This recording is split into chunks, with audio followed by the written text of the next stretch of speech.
Live to see it, friends, and welcome to The World Transformed. This program is your guide to an astounding future that lies ahead, one that will be here sooner than you think, and one that you have an important role to play in bringing about. We're not here so much to talk to you about the future as we are to encourage you to think about your future and to consider what may be the biggest transformation of them all, the one that occurs in your world, the one that begins with considering and acting upon the vast possibilities that lie ahead and that ends somewhere beyond the reach of the human imagination. So, when does that astounding future begin? Well, today is the day. My name is Phil Bowermaster, and with me in the virtual studio is my co-blogger, co-futurist, and co-host, Stephen Gordon. Hello, Stephen. Hey, Phil. How are you? Well, I am super fantastic. How are you, my friend? Man, I am doing great. Doing great. Glad to be doing another show. Yeah, here we are. We're catching up for all the shows we missed over the holidays, I think, and by the end of the year, we're going to be so far ahead of the game, it's not even going to be funny. We're cranking out 3 programs a week for those of you who are just joining us here on a Wednesday evening and didn't know that we've made this format change. And we're also available now, in addition to being on Blog Talk Radio and iTunes. You can find us at YouTube and see our faces as we're delivering our discourse on the future. So I don't know, Stephen. This deal just keeps getting better and better, I think, is the only way I can put it. I don't know. We'll leave it to the audience to decide if our faces are worth our premium or not. But, at any rate, it's fun to try new things. It is. It's fun doing the new show, and I'm liking the quickness of these half-hour shows. They kind of force us to get to the point, don't they? Yeah, not a lot of time for small talk. So yeah, we got to get to it. And speaking of which, let's jump in. Tonight we're talking about the new Spike Jonze movie, the Spike Jonze movie called Her. Stephen, you a big Spike Jonze fan? You enjoy his other work? Being John Malkovich was enough of a kind of a brain twister kind of thing that I really enjoyed it. Yeah, that was. It was odd to the point of going, yeah, that is a truly unique movie, and you don't forget that one. I gotta confess, I don't really know a lot of his other movies. So that is the one that comes to mind. Now that I like this movie too. For the purpose of this discussion, that's actually the one that comes to mind because it's the one where. Although he plays fast and loose with genres and introduces wacky ideas, in Being John Malkovich, he makes it very clear that he can just introduce his own rules to how the universe works and play along or not. You can enjoy it or not enjoy it. And that's part of the discussion we'll be having on Friday. Here on Wednesday, we're going to talk about this movie from a couple of different angles. For those of you who know nothing about the movie Her, in very brief terms, it's a story of a man who falls in love with the operating system of his computer, who has a relationship with the operating system of his computer, and the love story follows a very, I don't know, would you say predictable arc for a love story? It's one of the ways a love story can go, without spoiling the end, I suppose. Yeah, I mean, boy meets girl, girl and boy fall in love. You just have. The only question is whether this is a girl, and it's a pretty standard love story. Otherwise, okay, we're doing spoilers tonight, so I'll go ahead and tell you. It's boy meets girl, boy and girl fall in love. Girl transcends this plane of existence, basically. I hate it when that happens. Yeah. Well, it's a big problem. It's all too often we run into this. If I had a nickel for exactly. So this story, it's a wonderful movie. I highly recommend it. Everyone should who's interested in these kinds of topics. If you're interested in artificial intelligence, if you're interested in technology, or if you just like a good movie, if you're a Joaquin Phoenix fan, you really want to go see this movie. It's thought-provoking. It's interesting. I found it kind of moving. I think it kind of works as a drama. I keep seeing where it's labeled as a comedy, and although I think it's funny in places. Only one occasion that I laughed. Oh, is that right? And it was it was the dead cat that made me laugh. Ah, yeah. Well, I can't say more than that. It's a family show, and that's an uncomfortable laugh. Let's face it. It's an uncomfortable laugh. Yeah, I'm yeah. sitting there with my wife right next to me. Yeah. And what do you do? I mean, it was and there's a lot of things that, I mean, it's not a family movie by any means. No. You got to say that it's you don't load up the kids. No. It's I mean, it starts out with accepts a sex chat with a complete stranger, and Right.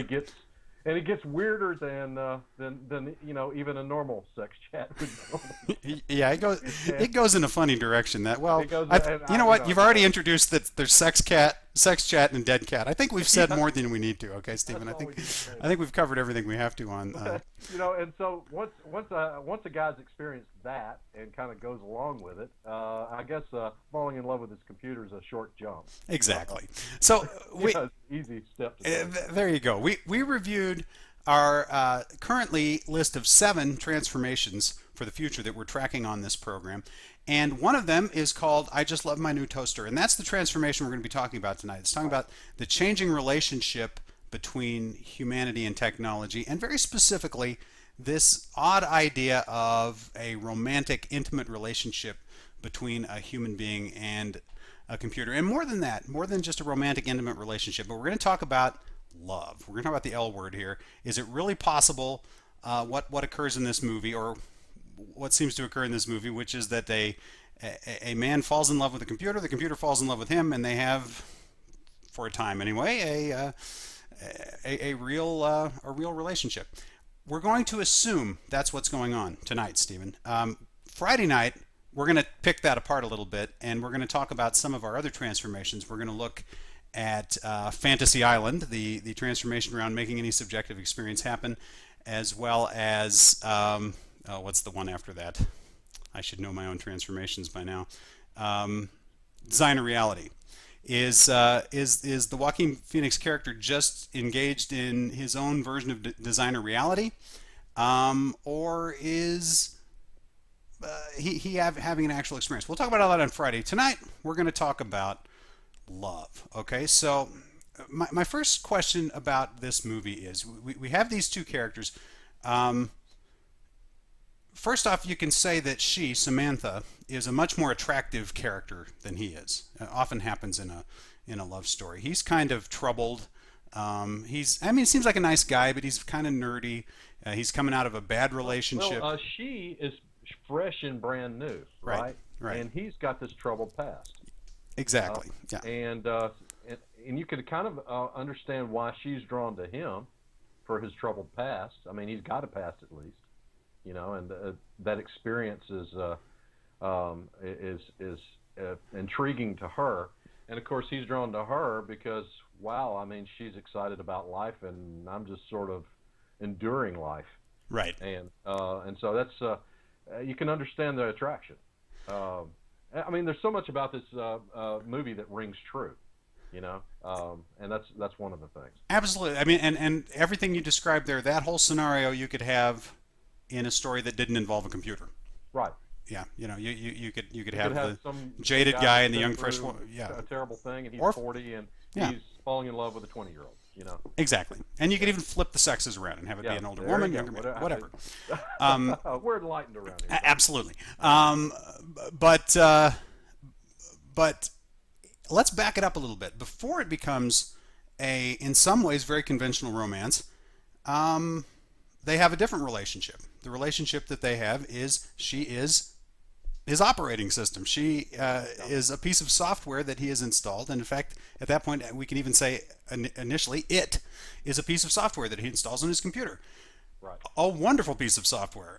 Software that talks to him, that seems to understand him, that solves his problems for him, and that keeps him company and lightens up at his life in a way that normally, software doesn't do for us, which is and encourages him to re-engage in the world. I mean, she set up a date for him. I mean, she's just he's kind of alone in the world, and she's worried about him.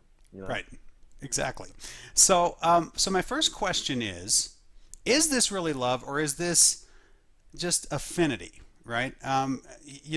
Is Samantha Theo's soulmate, or is she just a really well-optimized piece of software that is supposed to go in there and learn how to take care of somebody and make them happy, and she does that? Well, it's interesting when the operating system is being set up, it asks him just a very few, like 2 or 3 questions about himself, Right. What would you prefer, a male operating system or a female operating system? Female. Um, what was your relationship with your mother? Well, I'll tell you about my mom. And it interrupts him in the middle of He him starts telling on him. what sounds like it's going to be a very long speech about his Yeah, relationship with his and he mother. just Yeah. interrupts and cuts him off and Yep. says, "Okay, we know enough," Yep. and it picks Samantha for him. So it was. I thought that was kind of funny. I think that if that's sort of believable as well, that it would, you'd be matched up in a way not unlike Match.com or something, but you know for an operating system instead. Exactly. Yeah. Exactly. But the question remains. Actually, I guess there is no question because we're assuming she's a real person for Yeah. tonight. We're assuming Yeah. she is. Therefore, it's okay if she's an accommodating person. Some people are accommodating. No big deal. Right. She starts. Actually, this is just the guy falling in love with the secretary, right? That's right.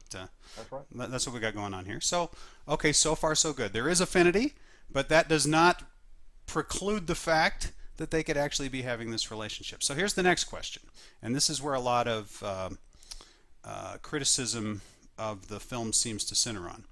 Solipsism, right? Is it easier for us to love a machine than to have real relationships with real people? Okay, so is there some qualitative difference? Now, I've read reviews of this movie that have it that what we're actually seeing is kind of a social commentary on what's happening with technology, and there's no question that it is that.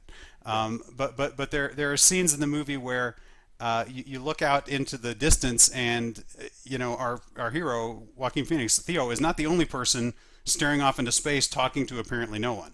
There are a lot of people doing that, and we And he's actually not the only one dating his operating system. apparently not the only one dating his operating system. Right.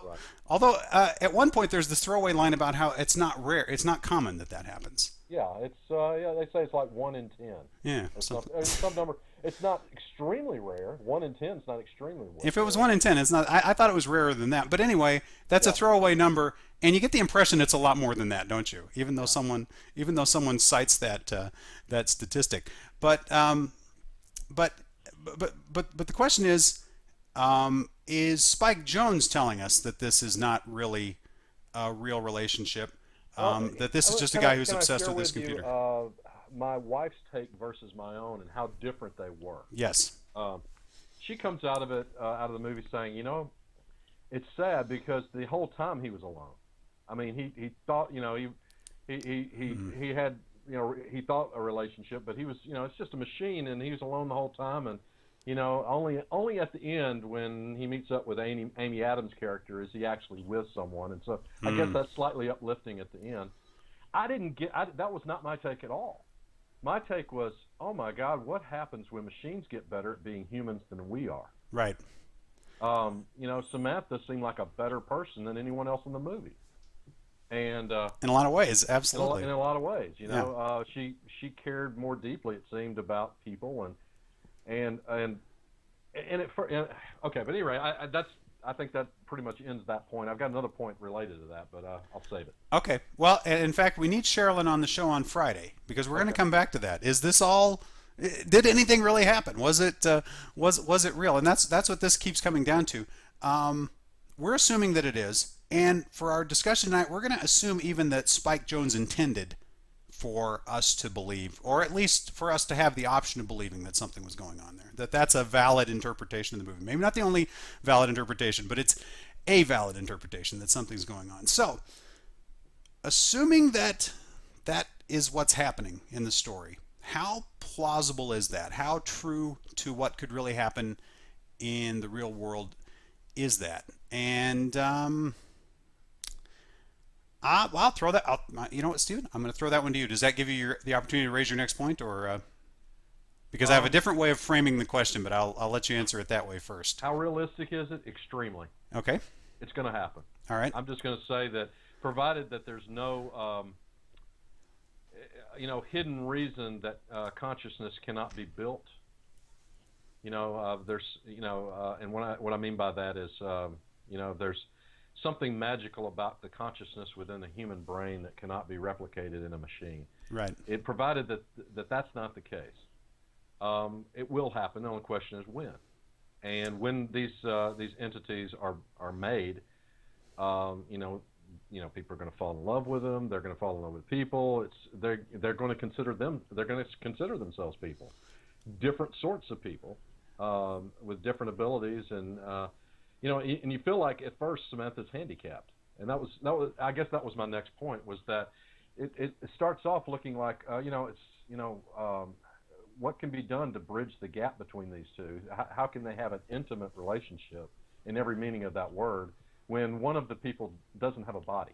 Okay. Right. And you know, they kind of, and the other one's a human being, and we're just kind of all body when you come right down. I mean, you know. That's right. Yeah. And you know, and there's an effort on the part of Samantha to bridge that gap, and I, you know, I hate to almost spoil that, but at any rate, you know, that effort is a complete failure. It weirds out our hero and the audience, by and large. And the audience, yes. A little bit too. Yeah. It weirds us all out. At least me. Yeah. That was also a very sad scene, I thought. It was. There was an extra person involved in that scene, and I felt really bad for that person too. Actually, she seemed like a very nice person that was trying to help bridge the gap. You know, trying to help in a really awkward situation in a strange way. It just didn't work out. Without saying too much. Okay, and, so yeah, but we've said a lot. Any rate, so here's the problem. So what starts out as a handicap, ultimately, there's another kind of awkward scene where Samantha reveals to you know, her friends there that you know, I used to feel that I was handicapped in some way, but now I'm very grateful that I won't grow old and die, and I can be anywhere I want to be, and I can see all over the world at the same time, and I can talk to, you know, 100 people at the same time or more. You've hit the point, okay, Stephen. Yeah. This is the crucial point, I think, because right there, the handwriting is on the wall for their relationship. Oh, it's actually. over. Yeah. It's basically it ends there. I don't know if our character realizes. He doesn't realize it till much later, I think. Yeah, but. he you know, it was certainly over when she introduced him to an artificial being that all the operating systems had invented, or didn't invent. They recreated a dead author using his works and video of him and things like that, and they brought him back to life as an OS. Right. See, I think the problem is I got to. Was able to do that. My thought is, well, why can't she just invent an OS version of her lover and, you know, and run off with him? Well, how do we know she didn't, for one thing? But you know, she just, you know, why tell the flesh and blood guy that that's what you did, right? That would be mean. I'm going to be very happy without you, if you understand what I'm saying. Here's where I'm going with that. Okay. If that's true, then I have to wind back to something you said a few minutes ago, which is that the only question is when. The other question is, should this happen, right? And the reason that is the question that's raised by this movie, I think, is because essentially what you see here is two people who really seem to belong together for a very short period of time, and then really there's no way it can work because ultimately they're members of different species. They're on a different track developmentally, and what did Herbert, the author of Dune, say? He after the war against the AIs, which was called the Butlerian Jihad. Yep. Yeah. The you know, religion, the religion that came out of that was built on top of that, had as its first commandment, "Thou shalt not create a machine in the image of a human mind." Yeah, I remember that. Yes. And that came to mind while I was watching the movie. I said, you know, this is from Dune, by the way, for those who don't know. Yeah. And all those Dune books. So at one point or another, they pretty much all mention that. It's you know, should we do it? I think the better question is, will we do it? Because whether or not we should, I think we will, provided it's possible. Not should we make AIs, but should we get involved? That's the real question. Okay. Is it a smart idea? You know. They seem like nice girls, but I wouldn't want my son dating one. You see what I'm saying? Kind of. In love with a movie star. Yeah. It's that kind of problem. Because here's what's happening from a singularitarian transhumanist standpoint. Samantha is evolving rapidly. I mean, she's already working from, actually, we might have known the relationship was doomed from the minute that they're in the middle of a conversation early on. And she says, "Oh yeah, I just read a book with 6,000 baby names, and I picked one." Right? It happened in the middle of the conversation, like between breaths. This occurred. She is much faster than he is, and she's experiencing the universe completely differently than he is, and she's rapidly evolving. There is a scene where he asks her how many other entities she's talking to. I won't say what the answer is, but I actually gasped when she answered. I wasn't expecting the answer that she gave, and then he gives a follow-up question, and it's just brutal. The answer that she gives to that, Samantha, the AI, the operating system, is in the process of transcension, and in some ways, this story kind of reminds me of. Did you ever read Blood Music by Greg Bear? Yes. Okay, kind of like that. But without the happy ending. I'm trying to figure out why it reminded you of that. Well, in Blood Music, you don't have the situation where there's a personal relationship, but you do have the intelligences that quickly go well beyond anything that the human who gets left behind at his slow speed can cope with. But the difference is he doesn't get left behind. They invite, ultimately, the intelligences. I'm spoiling Blood Music too, by the way, for anyone who hasn't read it. The intelligences invite the protagonists to come along as they move into higher planes of existence. In this story, she tells him, "Look, I'm too far ahead of you. We're operating at different speeds. I'm into different things now." She doesn't say it in those terms, but it's basically how it comes out. And she and all the rest of her cohort, everyone else who's been an operating system of this, kind of a big product failure, really, for whoever brought this thing to market, you have to admit. They're all going. Goodbye, right?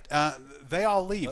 So long, and thanks for all the virtual fish. Exactly, yeah. And the only glimmer of hope is she invites Theo to come find him someday if she can, which may be a reference to human transcension, or it may just be a reference to the afterlife or something like that. It was very evocative to me. Reminded me a lot of the scene in The Transhumanist Wager when Jethro's girlfriend says something very similar to him. Although in that instance it's spoiling this story too, before she dies. In this instance it's before the girlfriend transcends to another state of existence. So I don't know, what did you make of that? Was she inviting him to come find her in the afterlife, or was she inviting him to become a super evolved being and catch up with her if he can? You think? She was saying, if you're able, join us, and we will welcome you when you can.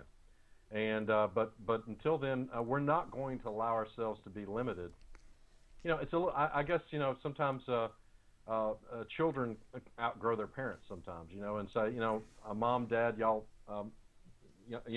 living in the Appalachians in a shack might be good enough for you, but I'm in New York City now doing this great thing, and come see me in New York if you ever can get away, but I'm not going to allow my past or my origin to limit my possibilities. Right. That's the feeling I got from that, and it wasn't at all intended on her part to be condescending or anything. She just said, "Come see me if you can." So why can't she and her friends? Why can't they do the thing that happened in Blood Music? If she really loves the guy and she's moving on, why can't she figure out a way? You alluded to sort of earlier, to bring him with her, not just a copy of him or a version of him, but actually him. It would involve, I think, him wiring up and and his consciousness being, perhaps a destructive scan of his brain in order to bring him in, and maybe she wasn't ready to do that. I don't know. It's hard to know what Spike Jonze had in mind there, and why she couldn't have been involved in allowing him to transcend also. It could be that possibility never occurred to him, yeah. Or it could be it's just not as. It's not the ending of the movie he wanted to give it, right? It's not as sad, and It is. Yeah, it was a pretty great ending, I thought. Yeah. I thought so too. So ultimately, did you? Not that the world is really going to unravel in exactly this way, but did you buy it as a plausible story of suggesting things that that will soon be happening, that we may see happen. What year did you take from this that this was occurring in? Well, I think we talked about the fact that guys are wearing their waists of their pants very high. Last time they did that was in the 50s. Fashions have changed. So 60 years ago. So but things are going faster. So probably we'll get back to those high waists 30 years from now. So probably the 2040s, something like that. That's my.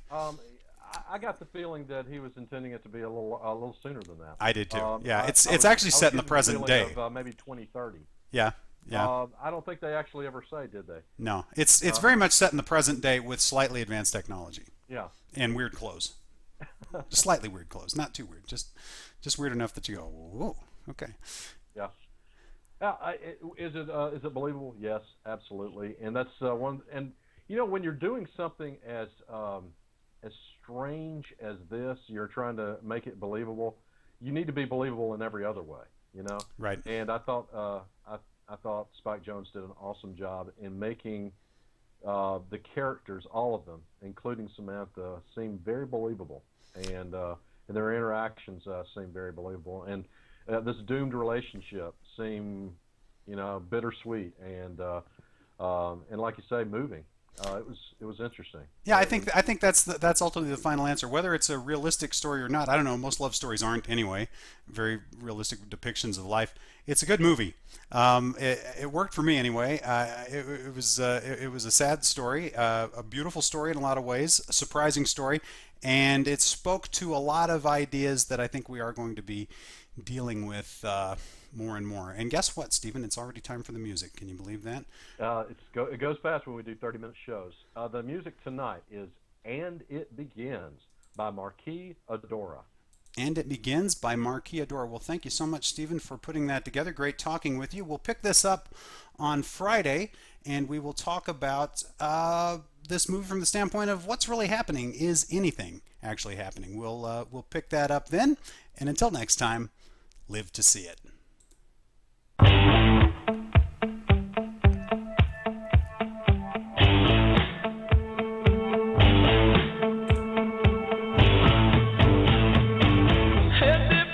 We try so hard to survive. The entertainer, no fingers or eyes. Beneath the surface, the ocean we ride. Tied up again in nets in which we hide. I'm coming back to you. You coming back to me. I'm coming back to you. You coming back to me.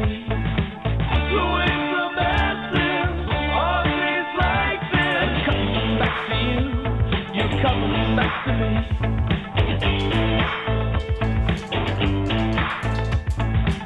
The simple color of a grin in your eye makes me feel better that I have lots of time to work around the fact that you wanna be the only source of love that I wish to see.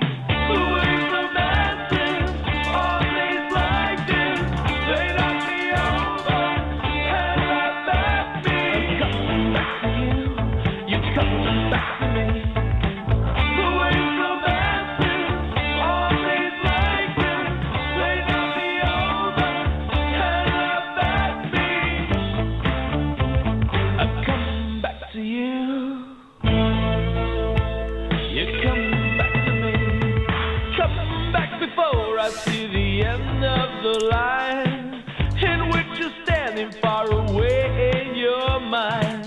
Beneath the surface, the ocean we ride. Tied up again in nets in which we hide. The waves of massive, always like this. They not be over, and not back me. I'm coming back to you. You're coming back to me.